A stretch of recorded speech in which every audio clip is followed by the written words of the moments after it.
Sabemos de que llevamos unos días, justamente desde el día 7 de junio fue la última clase. Hoy es el día 12 de julio, así que ha pasado un mes y saben que retomar siempre es difícil. Así que vamos a ir al grano para recordar la última clase y después de todo lo que hemos dado del Espíritu Santo, espero que les esté haciendo el coger conocimiento, el meditar en ello, en que haya mejorado nuestra relación con la persona del Espíritu Santo.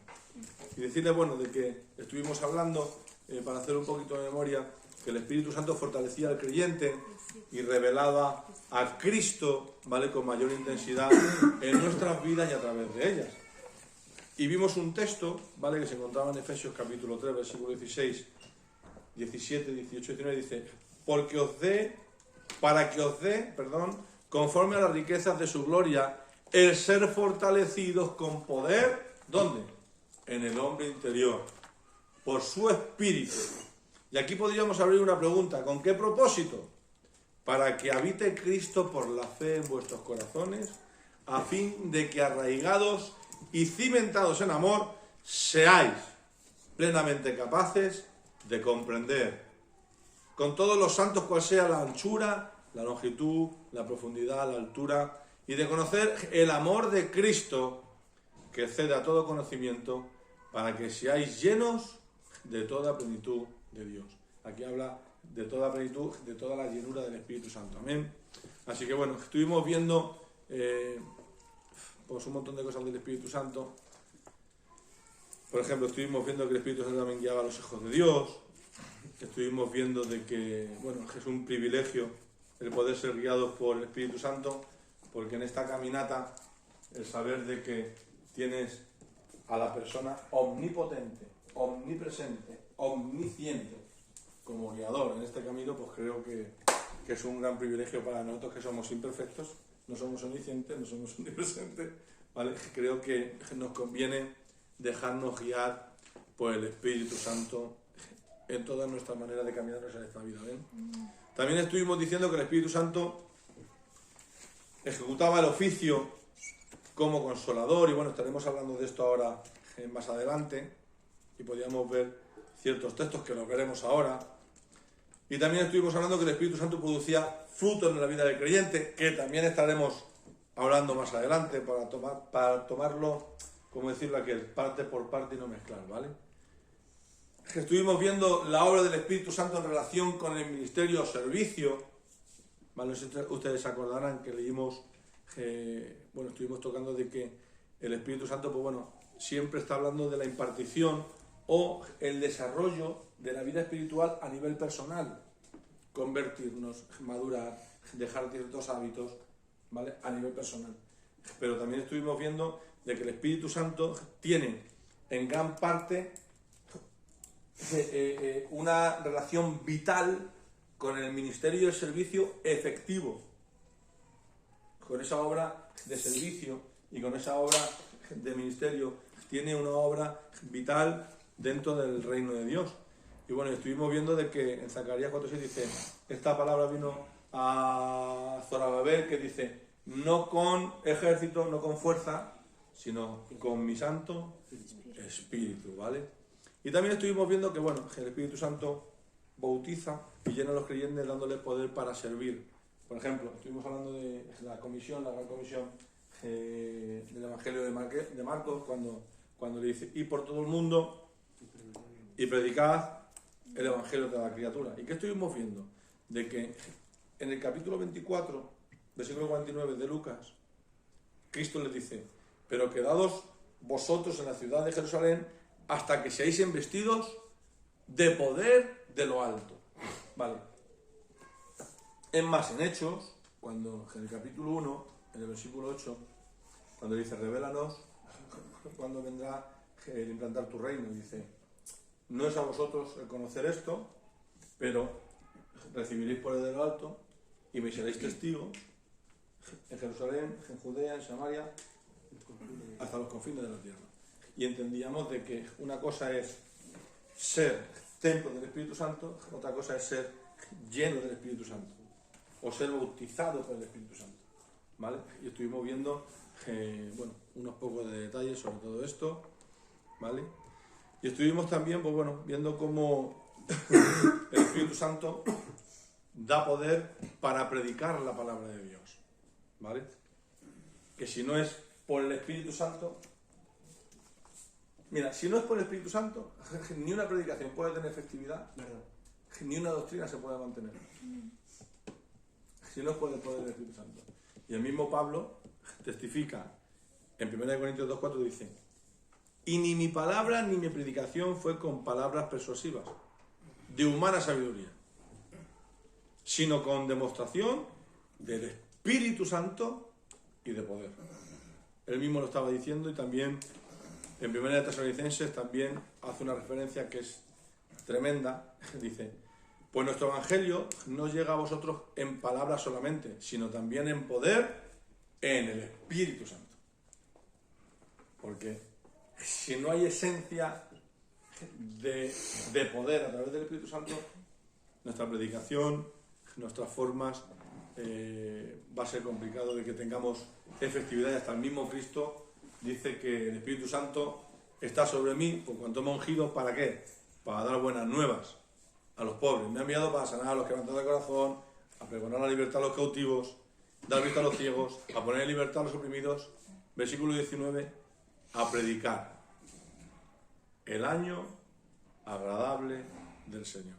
Por lo tanto, si no entendemos de que el Espíritu Santo tiene que estar envuelto en todo lo que hacemos, no solamente a nivel personal, sino también a nivel ministerial, y que si no es a través de la persona del Espíritu Santo, no puede haber efectividad, tendremos un grave conflicto con lo que hacemos y con los frutos que queremos ver. Muy complicado. Miren,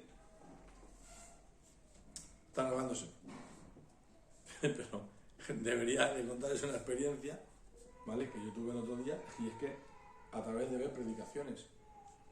¿Lo puedo parar? No, a través de ver predicaciones, una persona por Facebook, esa misma persona, la palabra ha hecho efectiva para lo que ella fue enviada, y yo no estaba en ese momento en el mismo presente físicamente en ese lugar, sino que la predicación que Dios puso en mi corazón tuvo efectividad porque el Espíritu Santo fue quien la aspiró en mi corazón y la puso en mi boca. Por lo tanto, yo no fui el utensilio efectivo, yo fui el utensilio donde la efectividad de la palabra por el poder del Espíritu Santo alcanzó a otra persona. ¿Entienden eso? Así que es lo que tenemos que entender, porque miren, realmente el poder del Evangelio no es las obras que nosotros realizamos. Las obras que nosotros podemos realizar porque el Espíritu Santo nos capacita y nos respalda es simplemente la evidencia de ese poder del Espíritu Santo. Porque para nosotros el poder no son las obras son la evidencia de ese poder. Porque el poder reside en el Evangelio, que nos ha sido entregado para predicarlo. Por eso, en Romanos, capítulo 1, 16 y 17 dice: porque no me avergüenzo del Evangelio. Ya diríamos, Pablo, ¿por qué no te avergüenzas del Evangelio? ¿Por qué para ti el Evangelio no es una vergüenza? Y dice la palabra: porque no me avergüenzo del Evangelio, porque es poder de Dios para salvación. No me avergüenzo del Evangelio, porque es poder de Dios para salvación a todo aquel que cree. Al judío primeramente, también al griego, porque en el Evangelio la justicia de Dios se revela por fe y para fe, como está escrito: mas el justo por la fe vivirá. Así que bueno, podríamos ver muchísimas más cosas. El Espíritu Santo, estuvimos viendo que da dones espirituales al creyente para ministrar a favor de otros. Y aquí, si quieren, empezamos. ¿Les parece? Vamos a ver cómo el Espíritu Santo da dones al creyente. Vamos a coger 1 Corintios capítulo 4. 1 Corintios capítulo 4. Perdón, 1 Corintios capítulo 12, perdón. Ahora mi pregunta es, Primera de Corintios 12, versículo 4 hasta el versículo 11. Ahora mi pregunta es, ¿algún hermano o alguna hermana? Por ejemplo, para ti, ¿qué son los dones del Espíritu? Pues creo que son cosas, son pues maneras, ¿no? O sea, como dice la Biblia, los dones, el amor, la paciencia, todo, ¿no? No es lo mismo un fruto que un don. El fruto. Un don, entonces, y Un don tampoco es lo mismo. Un don es algo que Dios te da para capacitarte para lo que tienes que hacer. Un don muestra lo que eres en Dios. Un fruto muestra lo que eres en Dios. ¿Te das cuenta? Lo que hago no dice lo que soy. Dice lo que realizo, lo que he sido llamado a hacer. Mis frutos son lo que soy en Dios. Paciente, misericordioso, justo. Y el don lo que hago. Pero entonces un talento no sería lo mismo que un don. Es muy parecido. Pero el talento es humano. Viene de por sí de serie, como dice aquel. Por ejemplo, Dios te dota unas cuerdas vocales para cantar y esas cuerdas vocales las puedes utilizar para el mundo o para Dios. Con la diferencia de que mientras que no conoces a Dios lo estarás utilizando para cantar para debajo de la ducha. Pero si ese talento Dios lo quiere para un servicio, te capacitará con ese talento y a través de ese talento tú podrás desarrollar un don. Por ejemplo, Dios te da el don de poder componer alabanzas. Qué bueno es complementar un don con un talento y poner ese talento al servicio del don. Porque no es el don lo que se pone al servicio del talento, no. Es el talento lo que se pone al servicio del don. ¿Entienden eso? Vale. ¿Para qué se utiliza un don? Fíjate, ¿para qué se utiliza un don?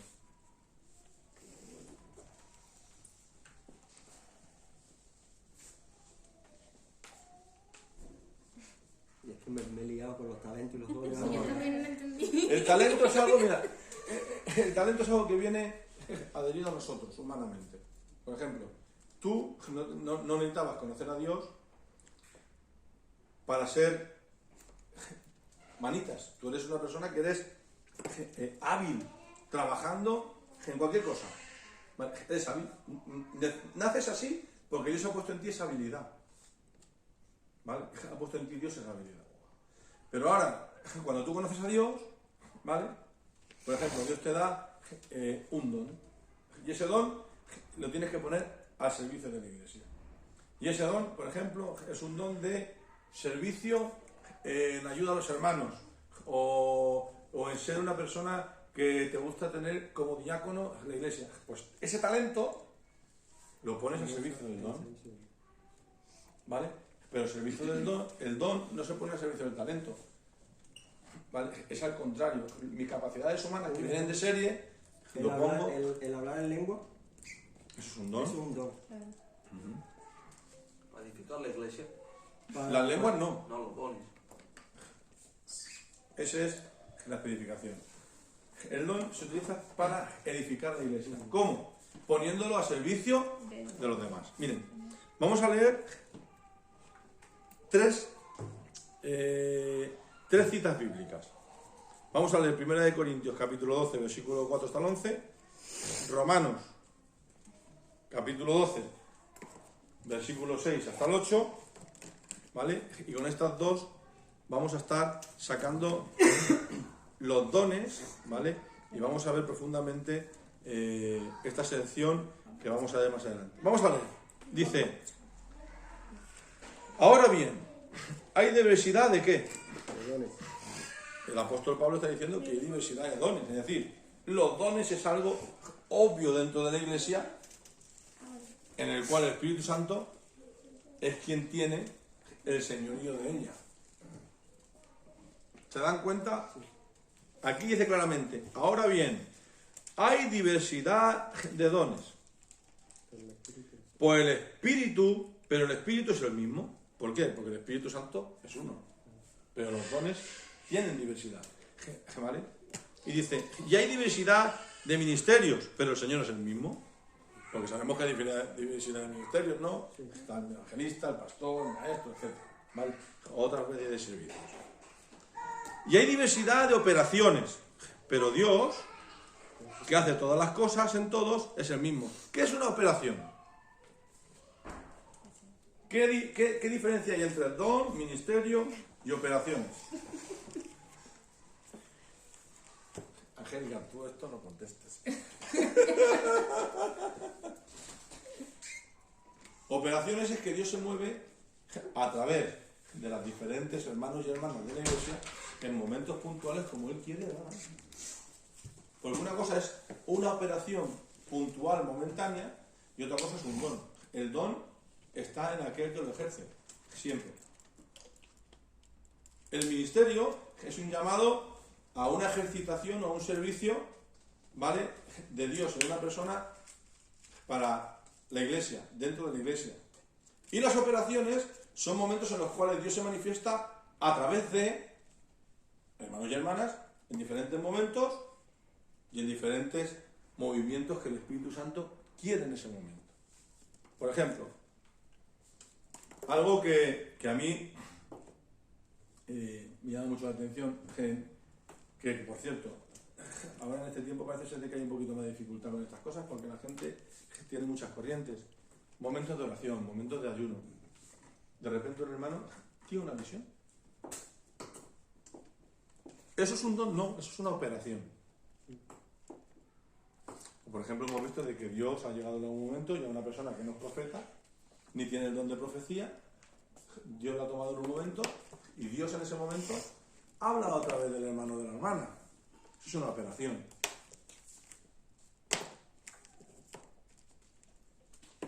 ¿Se dan cuenta cómo se queda bien establecido las diferentes formas en las cuales el Espíritu Santo se mueve?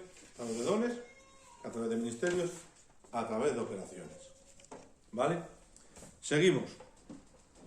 Hay diversidad de operaciones, pero Dios, que hace todas las cosas, en todos, es el mismo.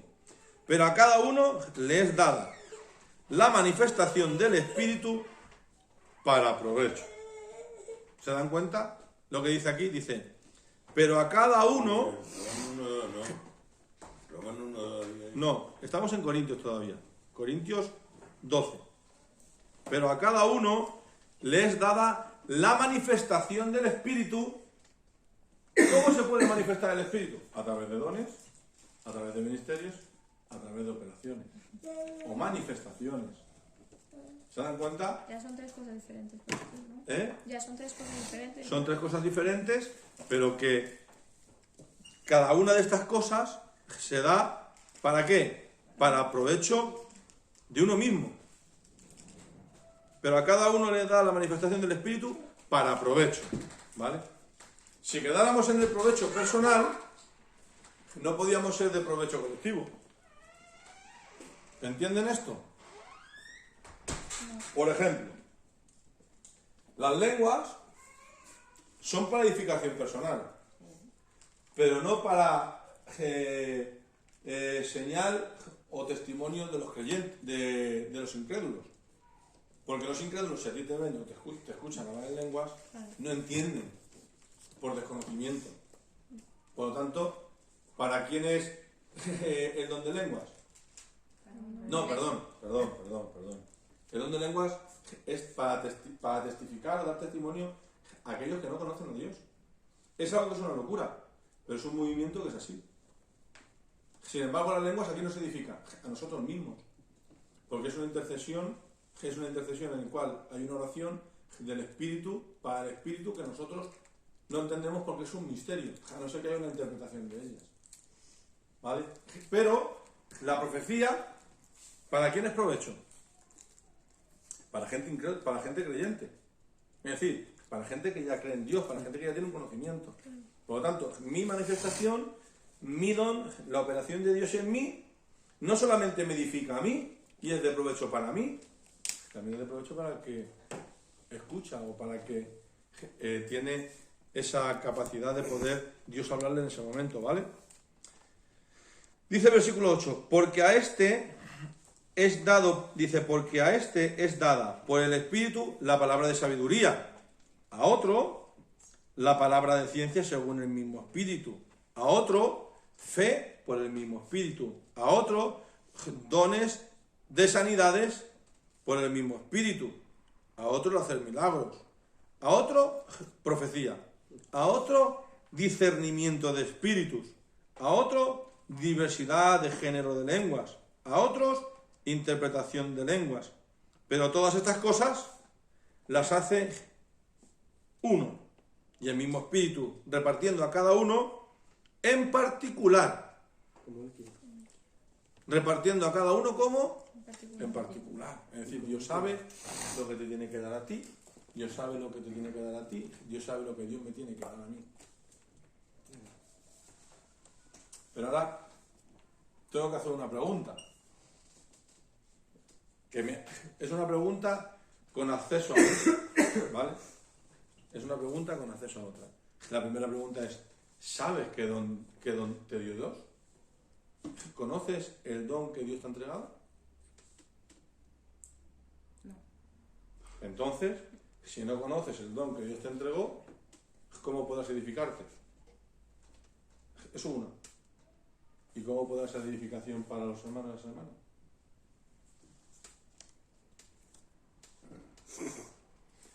Si no conoces el don que Dios te entregó y no sabes edificarte, ahora me hago una pregunta. ¿Dios te entregará algo que no creas que tú puedes recibir? Dios te lo quiere dar. Dios te lo quiere dar. Pero ¿cómo lo vas a ejercitar si tú no crees que lo tienes? Es más, y si lo tienes y piensas que no lo tienes, ¿cómo vas a hacer uso de ello? Por ejemplo, yo tengo un aparatito en casa, que es de Movistar, ¿vale? Yo tengo la tele normal, que viene en la tele, y ya viene instalada, primera, segunda, tercera, cuarta, la sexta, no sé qué tele. Pero yo cuando enciendo, ¿sabes? Este aparatito de Movistar, se me abre una ventana nueva con no sé cuántos canales. Si yo no enciendo nunca, ni aprendo a utilizar ese aparatito, viviré siempre con la primera línea, ¿sabes?, de transmisión o como queramos llamarlo. Pero si yo tengo ese aparatito y me conecto a él y empiezo a utilizarlo, me empiezo a ejercitar, pues al final tendré una amplitud que no tengo si no hago uso de él. Claro, por eso hay que ejercitarse en el don. Por ejemplo, Pablo le dice a Timoteo, ejercítate en el don que te fue dado por la imposición de las manos. ¿Cómo? Que te ejercites en el don que te ha sido dado por la imposición de las manos. Haz obra de evangelista. Porque hubo un don en él, aunque era pastor, tenía un don, el de evangelizar. Y Pablo le recomienda que se ejercite en él. Porque ese don le tiene. Pero claro, si tú no conoces el don que Dios te ha entregado, ¿cómo te vas a ejercitar en él? Porque los dones son visibles para la gente. Una pregunta aparte de lo que acabas de decir, ¿es solo puedes tener dones cuando alguien te impone las manos y ora No. por ti? No. Pero no, en ese versículo habla de eso. Dios te puede dar un don perfectamente sin imposición de manos. Por ejemplo, una manifestación o una operación, día de Pentecostés. Todos están orando y ahora de repente todos salen hablando en lenguas. Operación. No solamente hablaban en lenguas, sino, dice la Biblia, había cretenses, griegos, árabes, romanos, y todos los entendían en su lengua materna. Nadie oró por nadie. Nadie puso las manos a nadie. Pedro, en la casa de Cornelio, mientras que predicaba, no le dio tiempo a orar por nadie. Dice que cayó el Espíritu Santo, fueron llenos del Espíritu Santo y empezaron a hablar en lengua. Claro, pero ahí no fue una operación, como dijiste tú, fue un momento dado. No, pero el de Cornelio no, porque el de Cornelio sí fueron un don de lengua, empezó a hablar en lengua. Y fue lleno del Espíritu Santo. Nadie oró por nadie. Sin embargo, por ejemplo, en el avivamiento de Samaria, cuando Felipe está, sí fue Pedro y Juan a poner las manos y recibían el Espíritu Santo. ¿Recibirían dones? No lo sabemos. Pero sí recibían la llenura del Espíritu Santo. Y hay infinidad de textos. Claro, entonces en ese versículo que dijiste, que dice Pablo, ¿no? Más bien es por agregar. Mira, te voy a decir cómo yo recibí las lenguas. ¿Vale? Yo, para recibir las lenguas, me llené de mucho celo y me puse a buscar, a orar, a ayunar. Y la verdad que no lo recibía. Y me dice el Espíritu Santo: esta tarde en el culto vas a recibir las lenguas. Te voy a dar el don de lenguas. Pues bueno, yo me fui a mi iglesia, ¡buah!, saltando. Pues cuando oró por mi pastor, pues a mí no pasó nada. A mí no pasó nada. No pasó nada. Y de repente le dije: Señor, si tú me has dicho que esta tarde me vas a dar las lenguas, ¿qué ha pasado aquí? Y me dijo: ¿y quién ha dicho que no las tienes? Y empecé a hablar en lengua. De repente, la primera vez que yo hablé en lenguas. Y fue al contrario, después de ponerme las manos. ¿Sabes? Así que el Señor opera conforme Él quiere. Mira, vamos a leer Romanos capítulo 12, versículos 6, 7 y 8. Romanos 12, 6, 7 y 8. Dice: de manera que teniendo diferentes dones, según la gracia que nos es dada, aquí, ¿gracia qué está hablando? ¿Gracia de salvación o una gracia que hay un favor hacia y sobre nosotros de parte de Dios? Aquí no está hablando de gracia salvífica, ni una gracia para la salvación. Aquí está hablando de que hay una gracia especial de parte de Dios en el cielo, que se derrama sobre nosotros. ¿Para qué? Pues fácil, para que podamos adquirir ese don. ¿Vale? Y dice la Biblia: de manera que teniendo diferentes dones según la gracia que nos es dada, si el de profeta, úsese a la medida de la fe, o si de servicio, en servir. Fíjense, ¿qué es el servicio? ¿Qué es? Un don. El de servicio, en servir. Que no cualquiera. No. Servir efectivamente o eficientemente es una gracia que se ha derramado sobre nosotros en forma de don, y esa forma de don, o ese don, en forma de servicio. ¿Se dan cuenta? Dice: y el de servir, en servir. O el que enseña, en la enseñanza. Por lo tanto, no cualquiera enseña. ¿Todos podemos enseñar? Todos.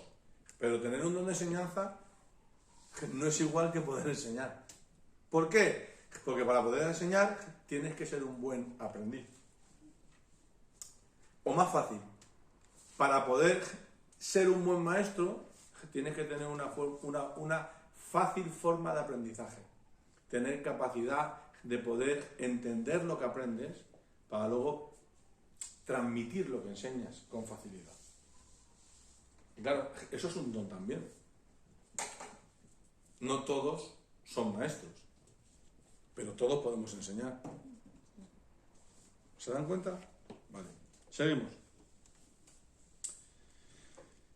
El que enseña a enseñar, o el que exhorta.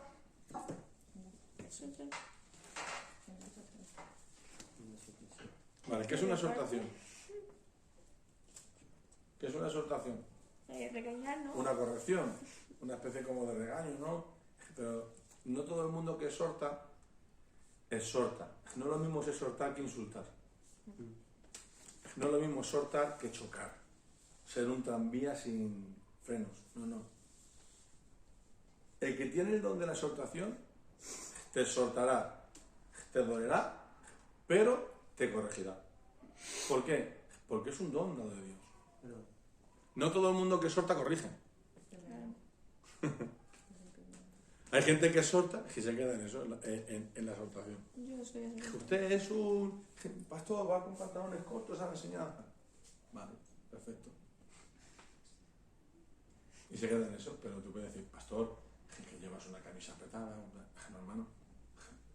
Hay formas de decir las cosas y decir las cosas de tal manera de parte del Señor que cuando exhortas corriges. Y cuando corriges hay cambios. Por eso vemos la eficacia de cuando una cosa viene por un don dado de Dios y cuando no. El que exhorta la exhortación, el que reparte con liberalidad, el que preside con solicitud y el que hace misericordia, Con alegría. ¿eh? Con alegría. El que hace misericordia con alegría. ¿Sabes para pensar esto? Eso es un don. ¿Qué es la gracia? Un don La gracia de Dios. Un don merecido. Bueno, la gracia es un don inmerecido que trata con nuestra área espiritual.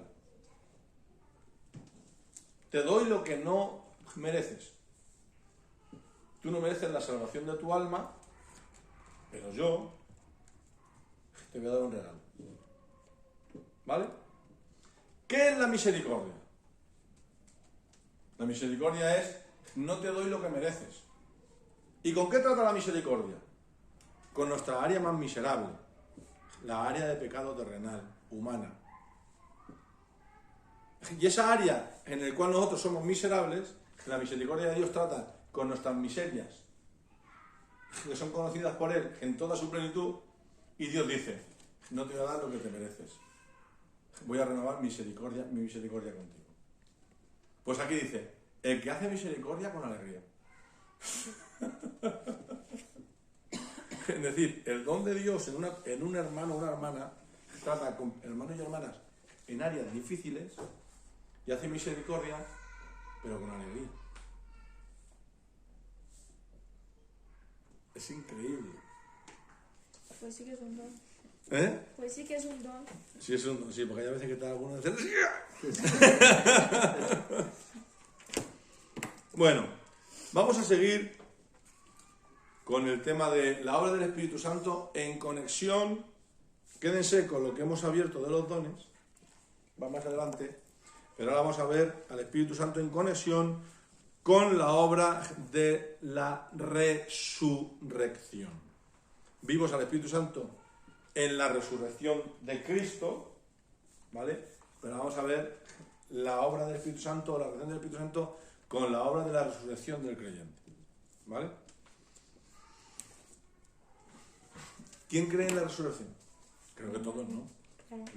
Seguro. ¿Cuántas resurrecciones hay? Solo una, ¿no? ¿Eh? Solo una. ¿Solo una?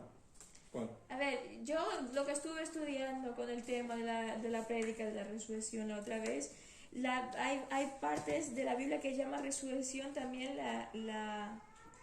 lo que hizo Lázaro, ¿no? O sea, lo que pasó con Lázaro, con la niña, bueno, con... Pero eso no es una resurrección. Ya, pero hay... Eso es una resucitación. Sí, pero hay sitios donde yo estuve leyendo, o sea, estudiando, ¿vale? Y también llama a eso resurrección, ¿vale? Y yo me quedaba así en plan, o sea, si se supone que la única persona que hizo, ¿no? Que tuvo una resurrección fue Jesús, ¿por qué aquí me está hablando, comparando resucitar de Lázaro con una resurrección? Pero no ¿Qué es lo mismo. dice? ¿Eh? No es lo mismo porque Jesús No, no es lo resucitó para mismo. no morir Para nunca no más. morir. Claro, no es lo mismo, claro, pero lo que Lázaro digo, fue muerto. que he visto Claro. sitios que lo compararon, ¿me entiendes? Y no es lo mismo. La resucitación Me callo es- lo más, ¿eh? Es que estás sensible. Porque soy así.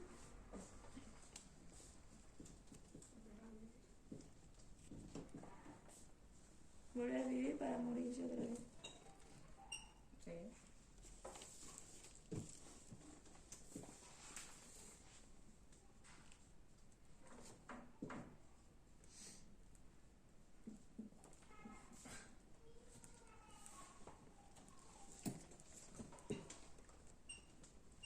No, me enreda.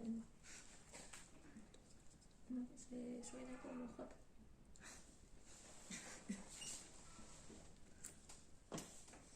Resucitación es volver a vivir para volver a morir. Resurrección es volver a vivir para no morir más. Por eso Cristo, cuando va a resucitar a Lázaro, dice: yo soy la resurrección y la vida. Todo el que cree en mí no morirá eternamente. En Apocalipsis, cuando habla Juan, dice: Juan, yo soy el que estuvo muerto y vive. Yo soy el que estuvo muerto y vive por los siglos de los siglos. Así que la resurrección es vivir para no volver a morir. Resucitación es vivir para volver a morir. Por eso entendemos de que los cristianos morimos, pero participamos de la resurrección. ¿Sí o no? Porque si no, seríamos dignos de pena. Romanos capítulo 8, versículo 11. Alguien que lo lea, por favor. 8:11.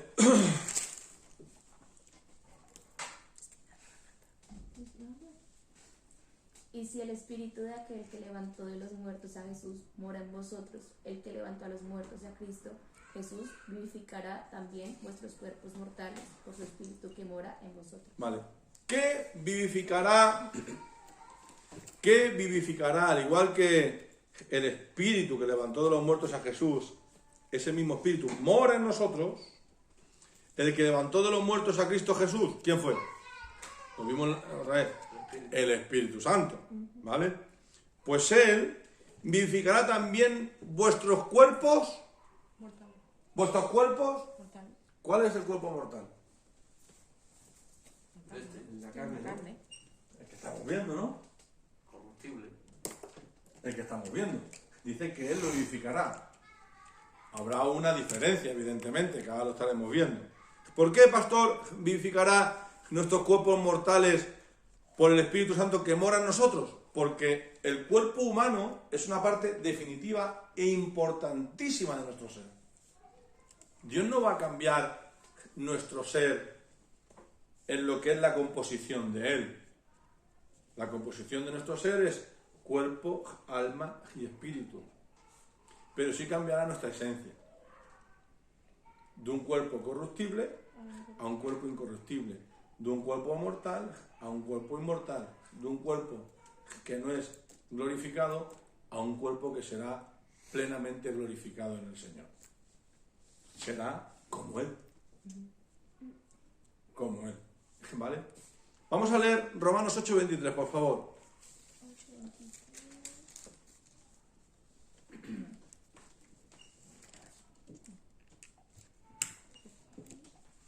Como 8:28, ¿no? No, 8:23, quien lo tenga que lo lea, por favor. Y no solo ella, sino que también nosotros mismos, que tenemos las primicias del Espíritu, nosotros también gemimos dentro de nosotros mismos, esperando la opción, la redención de nuestro cuerpo. ¿Se dan cuenta? Nosotros gemimos en nosotros mismos, ¿por qué? Porque estamos esperando el qué? La redención de nuestro cuerpo. Ustedes me han escuchado alguna vez que yo he dicho la salvación es progresiva.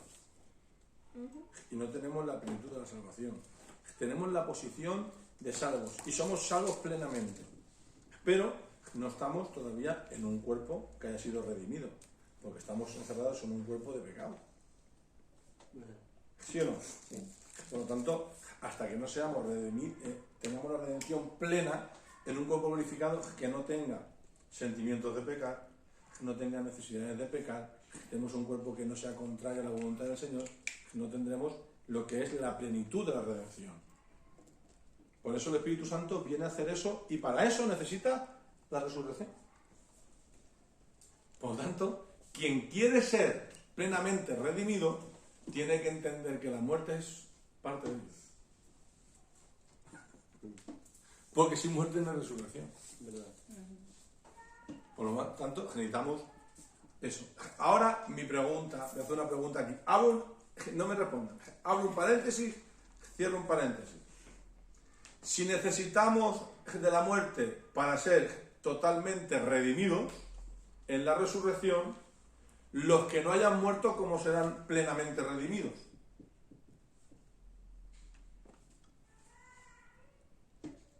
¿Puedes repetir otra vez? Los que no hayan muerto, ¿Lo puedes Si la muerte es un medio por el cual Dios va a redimir nuestro cuerpo de pecado en un cuerpo totalmente santo, como el de Cristo. Por lo tanto, nosotros entendemos que la muerte es algo que viene adherido a la redención plena de nuestro cuerpo mortal. ¿Sí o no? ¿Sí o no? Sí. Vale. Ahora mi pregunta es, ¿y los que no mueren y no pasan por muerte, cómo serán redimidos en su totalidad en sus cuerpos mortales? Eso es en el arrebatamiento. Arrebatado, ¿no? Porque Va a haber una en un transformación. abrir y cerrar de ojos, los muertos en Cristo resucitarán primero. Juntamente con ellos, los que hayamos quedado. Seremos arrebatados y seremos transformados. ¿Te das cuenta? Para que luego digan de que el rapto no existe. Pero decir, oiga, yo puedo entender. Claro que existe. Claro que existe, ¿o no existe? La duda es cuándo. Ya, eso Ni Vamos sí a que ver. no saben. los ángeles lo saben. No, ni los ángeles. No, está hablando cronológicamente. Evidentemente, la transformación, si es para una redención plena, ¿para qué necesito yo un tiempo de purificación?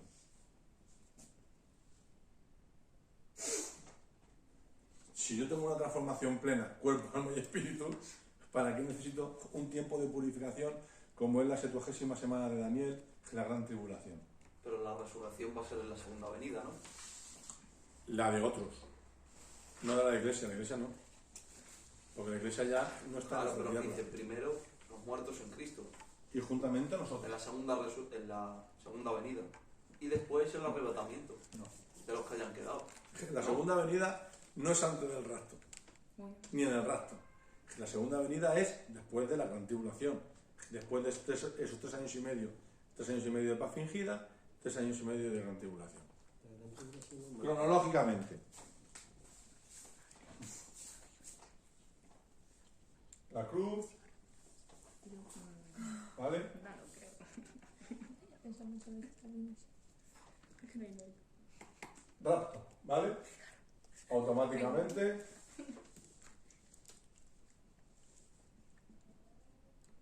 Paz fingida, 3,5 años, ¿vale? Gran tribulación, pero que todo esto se considera gran tribulación, ¿eh? Que nadie los confunda. Aunque haya 3 años y medio de paz fingida, ¿vale? Pero son 7 años de tribulación, pero la gran tribulación son los 3 últimos y No. medio, ¿no? La gran tribulación son los 7 años. Pero hay 3 años y medio que serán de un sufrimiento como ni ha habido, ni habrá, ni ha existido nunca en la tierra. En todas las áreas. Tanto demoníaca, padecimiento de hambre, enfermedades, muertes, persecuciones, jamás lo vio. Es más, acontecimientos de catástrofes naturales que jamás han conocido. Madre mía. ¿Vale? Bueno. Y cuando pasan los 3 años y medio que Israel está a punto de perecer, es la segunda venida. ¿Vale? Y en la segunda venida, mientras que aquí acontece todo esto, aquí acontece la boda del Cordero y el bemá de Cristo, que son 2 acontecimientos que acontecen en el cielo. En la segunda venida, termina los 7 años, Cristo desciende y pone el ¿qué? El milenio. El reino El milenio. Aquí en este momento, donde Él tiene la victoria, ¿vale?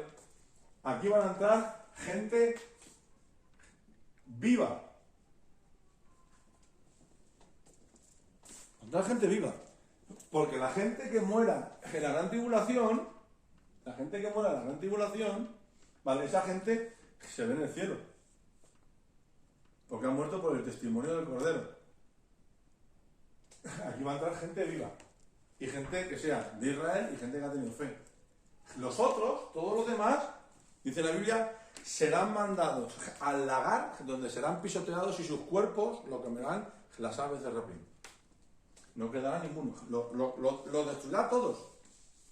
¿Vale? Y en el milenio, aquí hay una resurrección. Aquí En esta, ¿vale? Para mí, hay otra resurrección. Para mí. ¿Vale?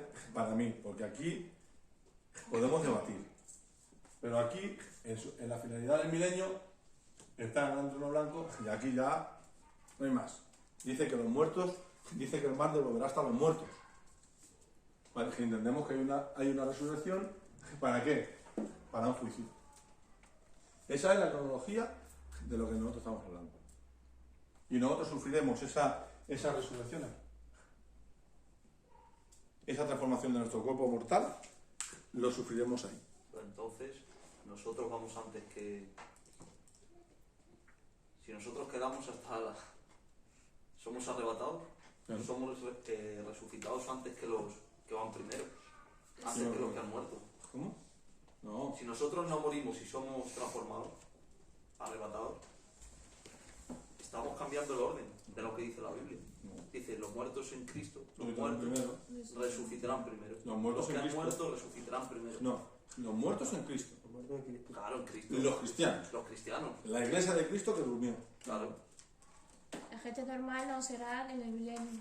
Claro. Vale. No, la gente normal, no. Cuando- Aquí como mucho, pueden resucitar los que hayan muerto por el testimonio del Cordero en la gran tribulación y los que hayan muerto, sabes, con fe. Esos son los que se dejan cortar la Sean cabeza. judíos o sean griegos, da igual. ¿Eh? Los que se dejan cortar la cabeza, ¿no? Los mártires y los que hayan muerto, porque habrá gente que haya muerto y que no mueran porque lo decapiten, sino porque le haya explotado un misil o porque le hayan pegado un tiro. O los niños que hayan muerto por hambre, que sean niños de pecho. Aquí pueden resucitar. Eso le iba a preguntar porque, a ver, yo siempre he escuchado que en el rapto, en el arrebatamiento, los niños se van, ¿no? Pues son inocentes, por así decirlo. ¿Cómo? En el arrebatamiento, la iglesia, en el rapto, es la iglesia y los niños también, ¿no? Los niños que sean sus padres cristianos, sí. Porque los hijos son santificados en los padres creyentes. Pero los niños de los inconversos no. Eso no lo sabía. No, eso tampoco Pero lo sabía. la gracia salvífica de Cristo a los niños que no tienen conciencia les alcanza. Y si mueren en la gran tribulación por diferentes formas, generalmente la salvación les alcanzará. ¿Vale? Pero no se van en el rapto. Pero ¿sabes? Bueno, es que, vamos a ver, una pregunta. ¿Qué es lo más doloroso para un padre? Pues ya sabes cuál es la paga, también para aumentar el sufrimiento a aquellos que no creen. Romanos 8:23 dice, y no solo ella, sino que también nosotros mismos que tenemos las primicias del Espíritu, nosotros también gemimos dentro de nosotros mismos esperando la adopción, la redención de nuestro cuerpo. ¿Por qué? Porque nosotros tenemos que ser glorificados en nuestro cuerpo como Cristo también lo fue, ¿vale? Similarmente a eso. Filipenses 3:20, por favor, y 21. ¿Quién lo tiene por ahí?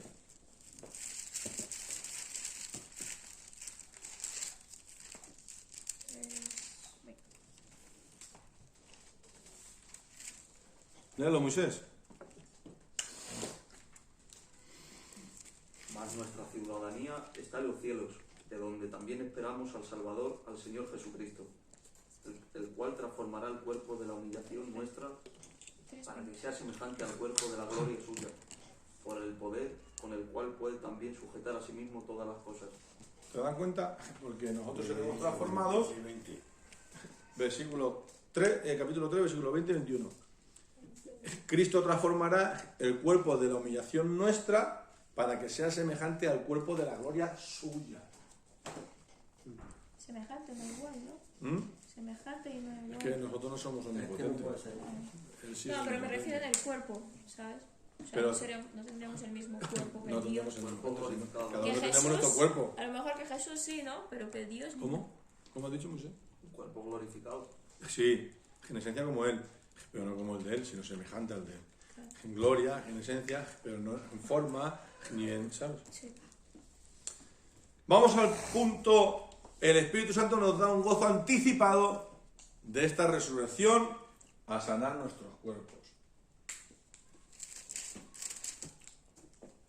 ¿Quién me puede leer Efesios 1, 13, 14, por favor?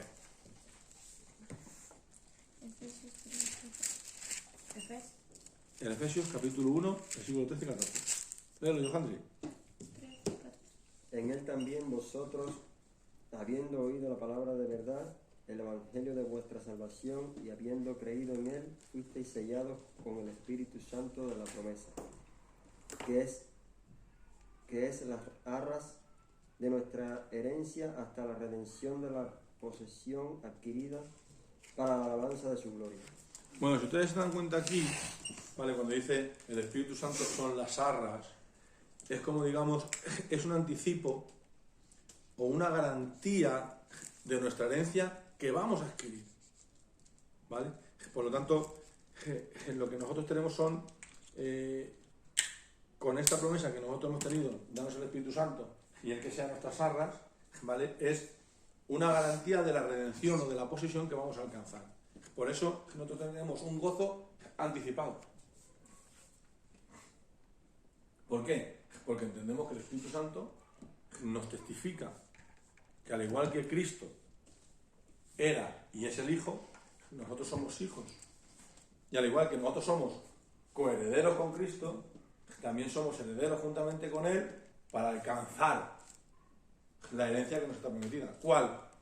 Estar plenamente en una plenitud glorificada juntamente con Cristo en los lugares celestiales por toda una eternidad. ¿Y eso quién nos lo ilumina? El Espíritu Santo a través de la palabra, y con esa experiencia que tenemos a nivel personal con el Espíritu Santo entendemos de que este es nuestro gozo adquirido, anticipado. El Espíritu Santo mora en nosotros y en las arras, las garantías. Es un anticipo de lo que nosotros vamos a adquirir, ¿vale? Así que ese también es un tema que es importante de que nosotros entendamos. Miren, en 1 Corintios, mira, hay un versículo, en el versículo 4, que lo hemos leído antes, dice, perdón, capítulo 4, 2 Corintios capítulo 4, versículos 10 y 11. Segunda. Aquí. Dice,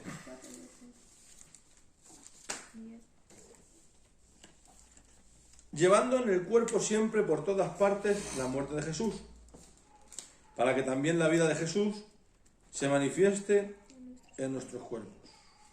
Porque nosotros que vivimos siempre estamos entregados a muerte por causa de Jesús, para que también la vida de Jesús se manifieste, ¿dónde? La vida de Jesús se manifiesta ¿dónde? En nuestro cuerpo mortal. Por lo tanto, entendemos de que este es el anticipo, ¿vale?, que tenemos, que aunque estamos perseguidos, aunque estamos expuestos a muerte siempre, aunque tenemos diferentes adversidades en el mundo, la vida de Cristo se manifiesta a través de nuestro cuerpo mortal. ¿Y cómo se nos manifiesta a través del cuerpo mortal? A través de la persona del Espíritu Santo, que es el que se manifiesta a través de nosotros. Por eso tenemos ese anticipo. Es decir, si Él se manifiesta por su vida a través de nosotros, nuestro cuerpo mortal, en nuestra muerte adquiriremos la resurrección plena y tomaremos un cuerpo en su totalidad semejante al de Cristo. Amén. Amén. Así que eso hay que entenderlo bien, porque es una manera muy bella de poder entender o ver con otra óptica el proceso para que nosotros alcancemos la redención plena. Porque ustedes nos han encontrado con la problemática de que, vamos a ser claros, ¿a quién no le da miedo a la muerte? ¿A todos? Miedo. Bueno, Ahora tienes 25, o 22, o los años que tengas. ¿Cuántos años tienes, Moisés? 20. Ya te he puesto 5 más. Te he quitado 5 años de vida. 20 años.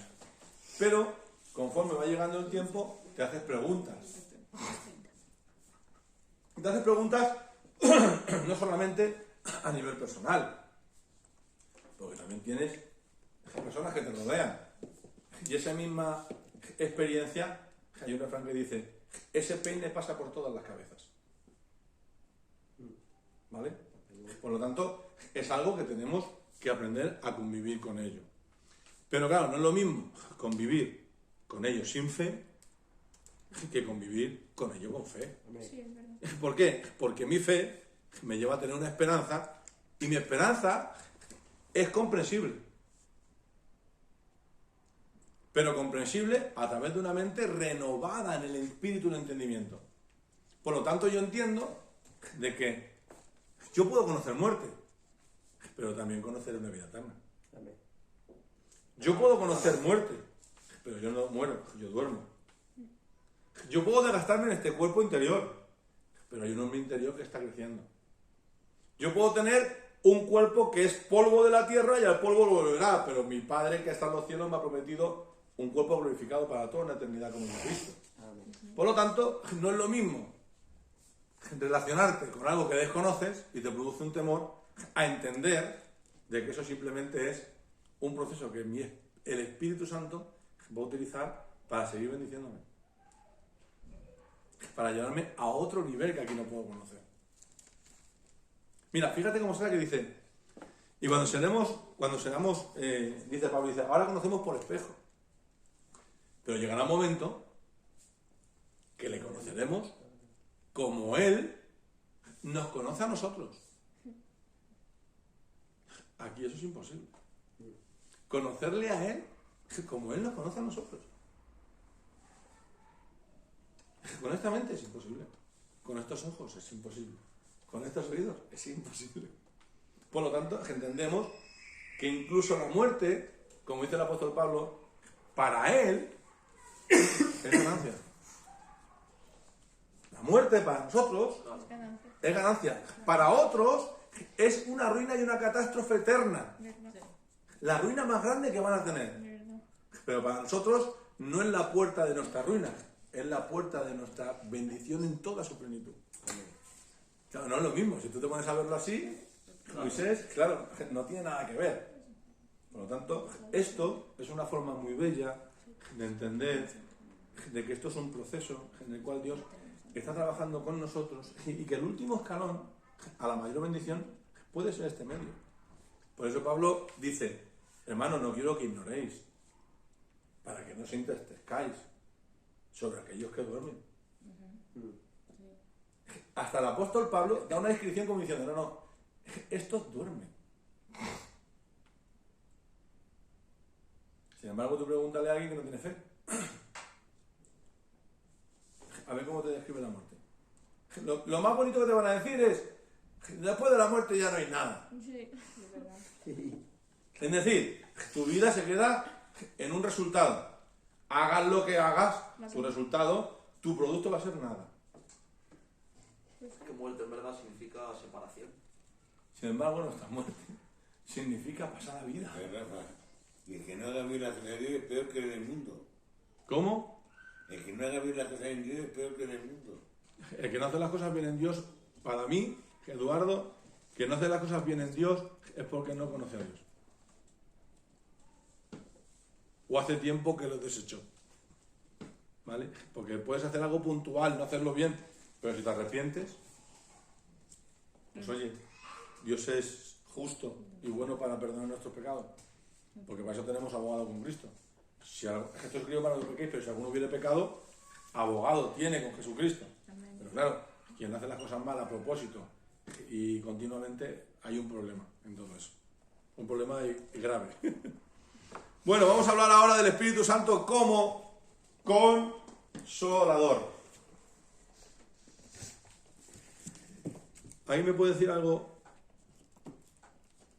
Mira, ¿y para ti qué es que el Espíritu Santo sea aquel que Cristo le describe como el consolador, el que consuela? ¿Qué me puedes decir? ¿Para ti qué te da a entender eso? Bueno, para mí, desde mi experiencia personal, es el que me ha dado la paz en los momentos más difíciles. La paz en los momentos más difíciles. ¿Estaría bien esa descripción? ¿Y para usted, hermana Amanda, qué es el Espíritu Santo como consolador? Consolador. Y me da una luz para entender muchas cosas que yo Que no puedo entender, es decir, que le ha enseñado que me enseña. como maestro. a mí el Espíritu Santo me da una luz a mí muchas veces. Entonces que yo pienso que yo... Cójanme Juan capítulo 16, versículo 7. Miren, la palabra os mandará otro consolador, como dice Cristo, ¿vale? Se queda después de la palabra el Espíritu Santo, o la descripción del Espíritu Santo, es como mayormente se describe en la palabra, como mayor conocemos los cristianos, al Espíritu Santo. Pero está hablando de un consolador, no de una diferente esencia ni una diferente naturaleza. Cuando Cristo está diciendo, porque Dios os mandará otro consolador, está diciendo, os mandará otro que sea de la misma naturaleza que yo, que sea de la misma esencia que yo. Es decir, está comparando como alguien igual a él, ¿vale? Por favor, que alguien me lea ese versículo, Juan 16, 7. Pero yo os digo la verdad, os conviene que yo me vaya, porque si no me fuera, el Consolador no vendría a vosotros, mas si me fuere, os lo enviaré. Vale. Ahora podríamos decir, ¿por qué Jesús, hablando del Espíritu Santo como el Consolador, conviene más a los discípulos que Cristo se vaya y que el Espíritu Santo como Consolador venga? ¿Por qué le da prioridad a que Cristo se marche como beneficio para que el Espíritu Santo venga a los discípulos? ¿Por qué dice eso? Porque va a ser el que va a convencer al mundo, ¿no? De pecado, de juicio. Nadie es salvo si no es por medio de Cristo. La salvación está en Cristo. Claro. ¿Mm? Claro. La salvación está en Cristo. Pero claro, cada uno hace una cosa diferente, pero eso no significa de que sean intercambiables. Ahora el Espíritu Santo, ahora Cristo, ahora Cristo, ahora el Espíritu Santo, no. ¿Vale? Son de una misma esencia, pero tienen funciones diferentes. Pero hay cosas que son iguales, porque son de la misma naturaleza. Vamos a ver, Cristo le está diciendo esto a los discípulos, primero, porque Cristo como hombre está limitado. Claro. Cristo está con un número de discípulos muy pequeño. Pero si los discípulos se pusieran en un lugar diferente, no podría estar con todos, porque no es omnipresente. En su esencia y en su naturaleza divina sí es omnipresente, pero como él vino como hombre, no utilizó la omnipresencia. Por lo tanto, cuando va a orar, por ejemplo, al monte de la transfiguración, ¿quién está allí? Pedro, Santiago y Juan. Pero los demás no. ¿Con quién están? Con el 3. Pero hay otros discípulos que no están con él. Y hay un demonio que está en un niño y cuando desciende no les hace caso el demonio. Y cuando desciende, pues tiene que intervenir Cristo. ¿Por qué? Porque Cristo, en su ministerio como Dios hombre, o el hombre que es totalmente hombre, totalmente Dios, totalmente Dios, totalmente hombre, en ese área estaba limitado, pero el Espíritu Santo no. El Espíritu Santo iba a estar con todos los creyentes, En todas las épocas. en todas las épocas, en todos los lugares a la vez. Y en nosotros. Claro. ¿Entiendes? Claro, eso era algo que Cristo entendía perfectamente, que les convenía más a ellos, por lo tanto le era mejor que se marchara y que el Espíritu Santo viniera. ¿Entendemos eso, no? ¿Lo entendemos o no? Sí. Vale.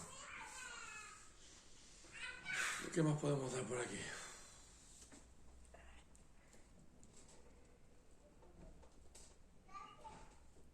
Pastor, aunque Dios, el Espíritu Santo y Jesús sean la misma persona y a la vez tres personas diferentes y a la misma persona, ellos tienen caracteres diferentes, ¿no?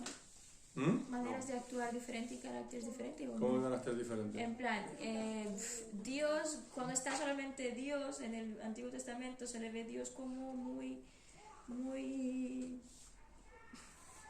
mano pesada, mano dura, ¿sabes? La ira de Dios. Claro, el Espíritu Santo lo ves más tranqui, más suave, algo así. Y Jesús se le ve pues medio término, ¿sabes? Algo, ¿me entiendes? Yo lo veo de esa manera, no sé si las otras personas pues... Te estoy entendiendo. Explíquese Vamos a ver. Claro. Ellos son iguales, porque ese es el misterio de la Trinidad, el misterio de la piedad. Son tres personas, un solo Dios. Es más, Cristo le dice: Tomás, ¿me preguntas qué te muestra el Padre? ¿Y tanto tiempo conmigo? Que no, hijo, quien me ve a mí, porque está diciendo, yo soy uno con Él. Somos igual. El Espíritu Santo es igual. Lo que pasa es que cada uno debemos en funciones diferentes, en formas de trato con el ser humano diferentes. Porque lo que hacen es diferente entre sí, pero no es ninguna cosa distinta. Es diferente lo que hacen, pero todo es un mismo propósito. Todo forma parte de un propósito único. Por ejemplo, yo quiero, pintar, ¿sabes?, este local. Uno puede llegar y emplastecer, otro poner la cinta y otro pintar. Pero todo ha sido para lo mismo. ¿Vale? Aunque nosotros veamos de que ha habido tres personas diferentes que han hecho tres cosas diferentes, y al final dijéramos, ¿qué son estas tres personas? Diríamos pintores. Aunque uno emplastezca, aunque otro cinte y aunque otro pinte. Son pintores. Pues esto igual. Aunque nosotros veamos al Padre, el Hijo y el Espíritu Santo, los tres son Dios. Claro, pero a eso me refiero del carácter. Por ejemplo, en matrimonio, cuando te casas eres uno con una persona. Eres una persona, diciendo la Biblia, ¿no? Pero no dejan de ser personas diferentes con sus caracteres diferentes. Todo. Pero es que ahí está hablando de una unidad a través de un pacto para la eternidad, en el cual lo que está diciendo es que ya no tenemos dos propósitos, tenemos uno. Ya no tenemos dos planes de vida, tenemos uno. Ya no tenemos, ¿sabes?, una intimidad diferente uno con otro en nuestra intimidad. Ya no tenemos secretos uno con otro, no somos sin secretos porque somos uno. Eso es lo que está diciendo la palabra ahí. Pero sin embargo, cuando hablamos de Dios, no es uno. En total de igualdad, plenitud, esencia, poder, atributos, es uno. Ella habla de los atributos, yo creo. Del amor, la ira, la... Sí, algo así, como, Pero es que, como el carácter, mira, más bien, ¿sabes? El vamos a ver, carácter vamos a humano, ver. como decimos nosotros. ¿Qué define un carácter? ¿Cómo te comportas, no? No sé.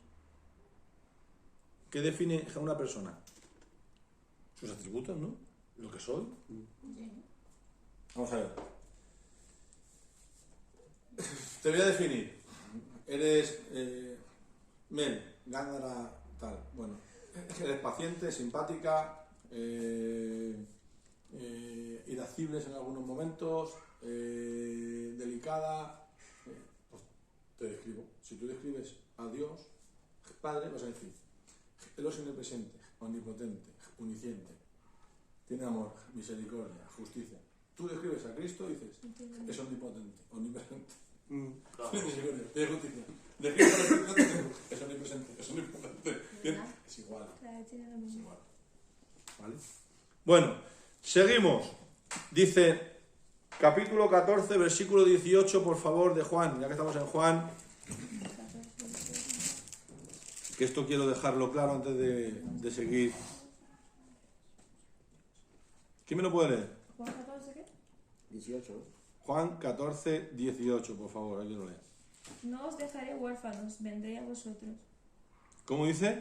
No os dejaré huérfanos, vendré a vosotros. Vale, entonces, ¿cómo es posible que Cristo diga: es necesario que yo me marche para que Dios envíe al Consolador, al Espíritu Santo?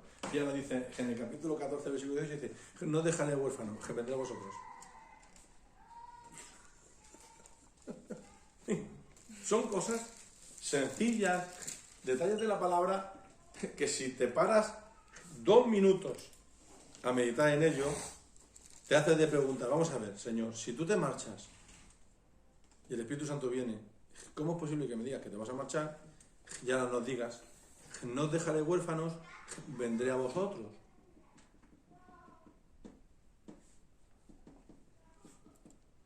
¿Hablará del Espíritu? Hablará del Vamos a Espíritu. ver. Primero, Cristo no está restringido a un lugar. ¿Sí o no? Vale. Cristo, todo lo que hizo, ¿por quién lo hizo? No, lo hizo por el Espíritu Santo. Por lo tanto, Cristo estaba lleno de ¿quién? Vale, del Espíritu Santo. ¿Perfecto? Vale. Ahora Cristo es resucitado. O mejor dicho, Él participa de la resurrección y el Espíritu Santo levanta a los muertos. Vale. ¿Qué dice el capítulo 15 de 1 de Corintios? Que se aparece a ¿cuántos hermanos a la vez? 500 hermanos. Por lo tanto, al tener la plenitud del cuerpo glorificado y participar de la resurrección, fue a otro nivel como hombre y se pareció a ¿cuántos? A 500 hermanos en 500 lugares diferentes. O 300 lugares diferentes, no lo sabemos. Pero sabemos a 500 hermanos en diferentes lugares. ¿Por qué? Porque Cristo estaba en la plenitud de la llenura del Espíritu Santo. Vale. Pero es que, al igual que Cristo es lleno del Espíritu Santo, eso no significa que el Espíritu Santo no pueda ser lleno de la totalidad de Jesús. ¿Cómo? Sí, claro. El Espíritu Santo se llena por Jesús. Bueno, ¿qué hemos hablado? De que el Espíritu Santo son 3 personas. Sí. Iguales. Son uno. Un solo Dios. ¿Vale? Bueno. Si Cristo dice, el Padre y yo uno somos, ¿por qué no puede ser Espíritu y Cristo uno? Por lo tanto, Cristo dice eso y no miente. ¿Por qué? Porque si el Espíritu Santo va a venir a nosotros y nos va a llenar y dice que el Espíritu de Cristo mora en nosotros, eso no significa que Cristo no more en el Espíritu Santo.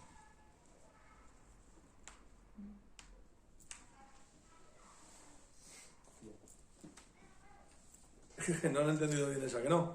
Vamos a leer un texto. Eso hay que verlo bien, ¿eh? Sí, sí, totalmente. Sí, pero sí lo entendí. Pero sí, Mira. tiene muchas Sí, Te voy a leer. es que tiene, Sí, es de que no. una. Te voy a leer textualmente lo que he puesto. Esto no quiere decir que Jesús y el Espíritu Santo son intercambiables. Esto no es que el Espíritu Santo se vaya, no, ¿vale? Sino que al igual que Jesús estaba lleno del Espíritu Santo, así también el Espíritu Santo en su presencia está lleno de Jesús. Si el Espíritu puede morar en el Hijo,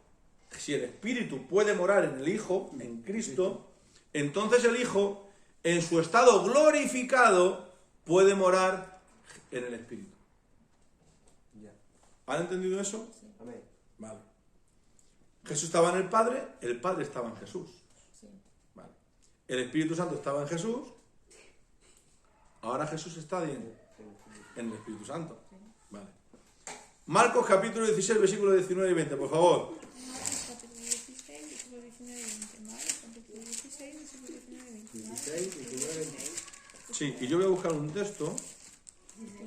16, 19 y 20. Los últimos.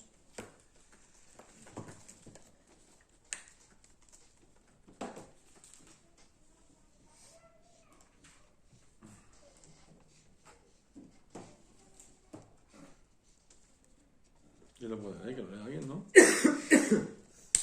Y el Señor, después que le habló, fue recibido arriba en el cielo, y se sentó a la diestra de Dios. Y ellos saliendo predicaron en todas partes, ayudándoles el Señor y confirmando la palabra con las señales que le seguían. Bueno, aquí nos está mostrando que Jesús estaba con ellos.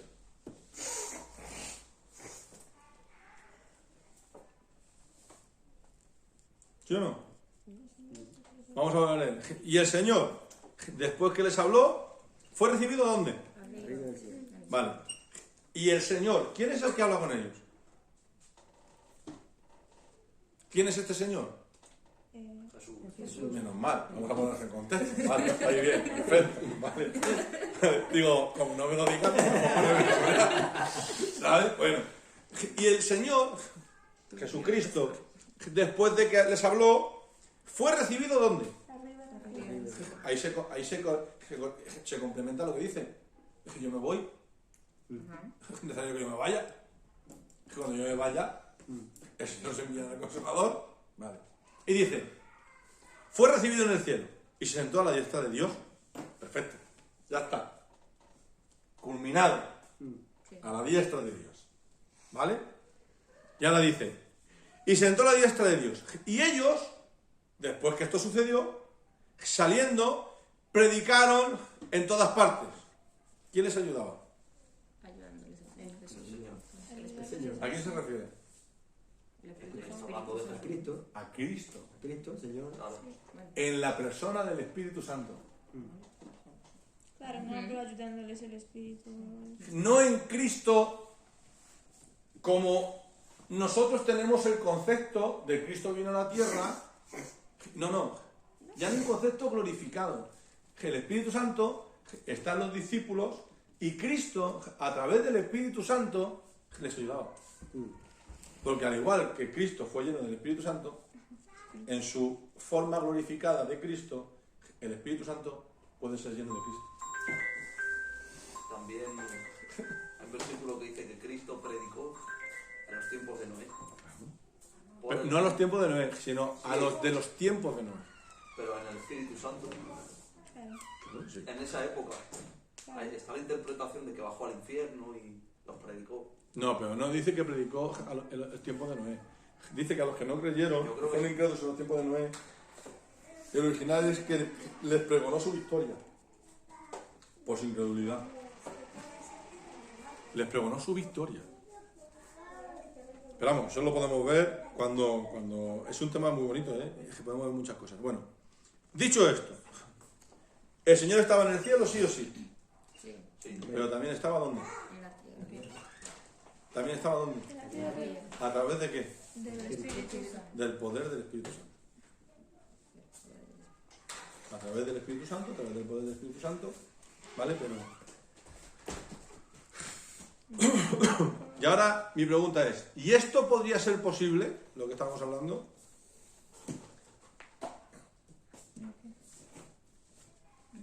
¿Eso puede ser posible?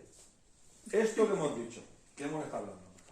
Si el Espíritu Santo estaba en Cristo y su plenitud, la llenura del Espíritu Santo estaba en Cristo, ahora la pregunta ¿es posible que Cristo en su esencia glorificada pueda darse de que Él esté en el Espíritu Santo? Amén. ¿Por qué? Es una respuesta muy sencilla. Porque lo dice la palabra. Vamos a ver. ¿El Padre es omnipresente? Sí. Sí, ¿El Hijo es omnipresente? También. sí, ¿Y el Espíritu Santo es omnipresente? sí. Pues si los tres son omnipresentes, los tres pueden estar en cada uno de ellos. Es más, están en cada uno de ellos. Amén. Claro, si son la misma, claro, a ver, si son la misma persona es fácil entenderlo de esa manera. Son la Una misma cosa que- persona, Pero pero si la Biblia lo enseña, pues es así. Mira, claro que lo enseña, sí. Dice que el Espíritu Santo dice que nos santifica para que Cristo muere en nuestros corazones. es que hay cosas que no creen las Lo que lo vimos este tiempo atrás, a través de la santificación, porque somos santificados mediante el Espíritu Santo para que Cristo esté en nuestros corazones y seamos rociados con la sangre de Cristo. No te lo tienes que ver. ¿Entiendes qué? También nos enseña que el Padre también está en nosotros. También, pero que son uno, si es uno. Lo que pasa es que esto, ¿sabes lo que pasa? Que cuando nosotros enseñamos esto, cuando llegamos a estas enseñanzas, estas enseñanzas son las que te hacen de ver otro horizonte en Dios. Hay gente que si no viene a los seminarios, no viene a estas clases, jamás se planteará esto. Y tú querrás hablar con él y es como que se topa con una pared. Sí. Por eso dice el sabio, es tardo para hablar, pronto para escuchar. Porque haces y dices tú, ¿podrá alguien que no es sabio entender a un sabio? Muy difícil. Claro. Esto, yo no sé usted, pero a mí me hace muchísimo bien. ¿Por qué? Porque me hace ver una perspectiva totalmente diferente de lo que Dios Cristo hace en mí. Mira, yo escucho una vez a una persona, esto es literal y verídico, ¿eh? Podemos quitarlo ya si quieres, hermanos, que Dios os bendiga. Aquí terminamos.